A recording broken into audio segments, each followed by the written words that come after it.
Hey, I'm Sam Williams, and today I'll be taking you through my 20-hour program to acquire the skill of juggling a football. So, juggling has been seen throughout the sport of football as a fundamental exercise to develop a good first touch and feel for the ball. So, juggling has also been proven to improve timing, spatial understanding, balance, motor coordination, and body control, according to Boskert. And it's also been proven to improve perceptual motor skills such as visual anticipation, balance, and interlimb coordination, according to Bodasingska. Throughout this program, I will be using the constraints-led approach. So this includes manipulating the organismic, task, and environmental constraints to the task and skill. Organismic constraints include characteristics relating to the individual performers, such as height, weight, genetics, body composition, and mental factors.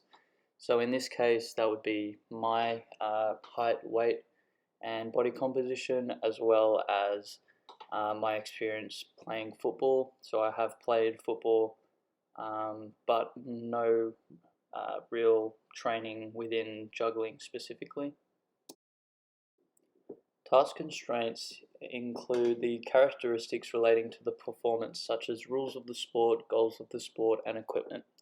So this will be the main constraint that will be altered during this program and will mainly involve the equipment as well as the actual goal of what we're trying to do. So in this case, that would include changing the ball, so a deflated ball and a regulation ball, as well as achieving consistency when juggling.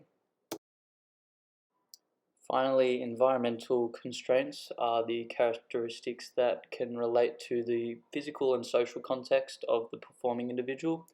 So in a physical sense, this would include weather, ambient light, and gravity, whereas social constraints would involve mainly the influence of spectators. So we will be manipulating the environmental constraints in this program, specifically the physical, where we will change from a more controlled environment, which is an indoor room, to a more uncontrolled environment such as outside, where the ambient light, weather, and other environmental factors will play more of a role in the performance of the skill. Moving on to the training program, this will aim to be repeatable and have an appropriate measurement of performance at every phase. This will also aim to manipulate the organismic, environmental, and task constraints according to the constraints-led approach and have an appropriate rationale for these methodologies. So the methodology of the program will consist of a pre-training test and a post-training test. So this will consist of 10 attempts of juggling with alternate feet, dominant foot, which in my case is the right foot, and non-dominant foot, which is my left. So the purpose of this is to be completed before and after to determine the benchmark for the post-training results, and also to determine how the performance and technique will be improved, or how effective this will be manipulated throughout the program. The post-training test will consist of the same exercises and aims to replicate the pre-training tests to provide a valid assessment and an effectiveness of the program. The methodology will also consist of 3 phases. So the first being weeks 1 and 2, which is mainly focusing on the sequencing of the skill. Phase 2, which consists of weeks 3 and 4, which will introduce more of the sequencing of the skill. And then finally phase 3, which is week 5, which focuses more on the environmental factors and distractions that are involved in this. Phase 1 begins with using a regulation ball, allowing a bounce and then kicking it back to around chest height. This manipulates the task constraints of allowing the bounce of the ball, as well as the environmental constraints with being in an indoor controlled environment. Then progressing from this is changing the task constraint again with not allowing a bounce, and then also changing the ball to a more deflated ball, which will alter the task constraints.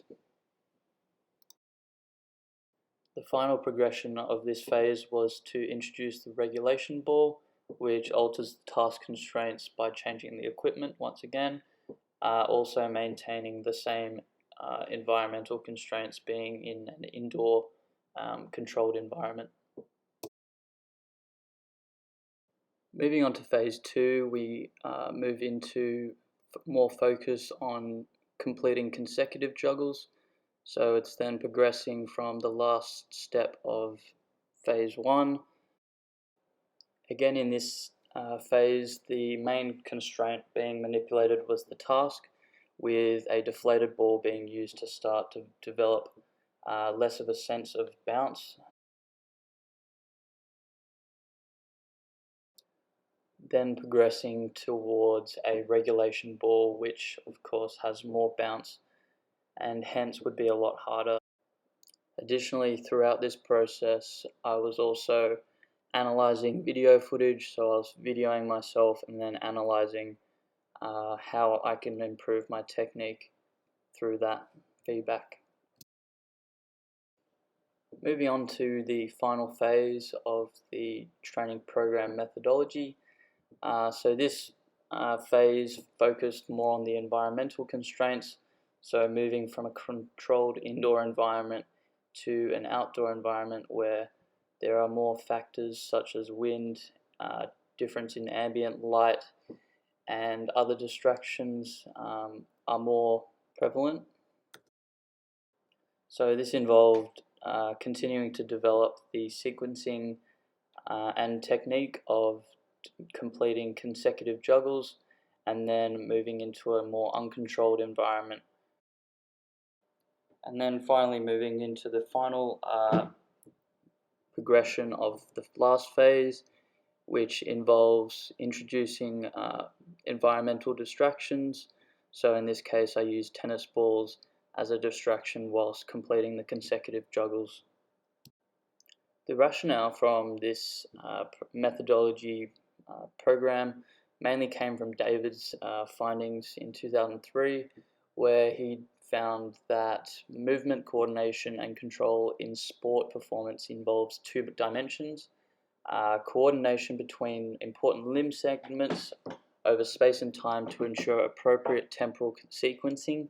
So in this program, that was mainly phases 1 and 2, where we focused on the coordination and limb control of building those patterns, and then coordination of effectors constrained by important objects, surfaces, and events of the environment, which was more focused in the final phase, where we altered the environmental constraints more with the movement from a controlled indoor environment to a more uncontrolled outdoor environment with more effectors, as well as introducing external environmental distractions. So moving on to the results, comparing the pre and post test results, we successfully managed to improve left only, right only, and alternate juggling averages across 10 attempts. So for the left only, the average increased from 3.6 to 6.5, in right only 4.2 to 6.7, and in alternate 3.9 to 8.3. Scharfen analyzed the technique of juggling in 2019 and found that the optimal juggling technique included a lower height of kick and also a more open body shape, allowing for more space to control the ball. So analyzing these pre-programmed test clips, my kicking leg majority of the time was quite straight, and also my body was a bit more hunched over than what is optimal. So I was focusing on this throughout my training program. And then comparing this to my post-program test clips, so as you can see, the height of the ball kick is a lot lower, so it was a lot more controlled, and also there was a little bit more of a knee bend when kicking the ball, and I was a bit more upright as well, which shows a bit more control in the movement and control. This improvement was evident in all of the variations of juggles, as you can see by the clips, and I will now go into an analysis of the still images from these pre and post test results. Looking at these freeze frames from the pre and post test clips, we can see that at point of contact with the ball, the foot is a lot higher off the ground in the pre-program, and also the leg is a lot straighter in the pre-program, as well as the angle of the upper body to the lower body is a lot more evident in this pre-program.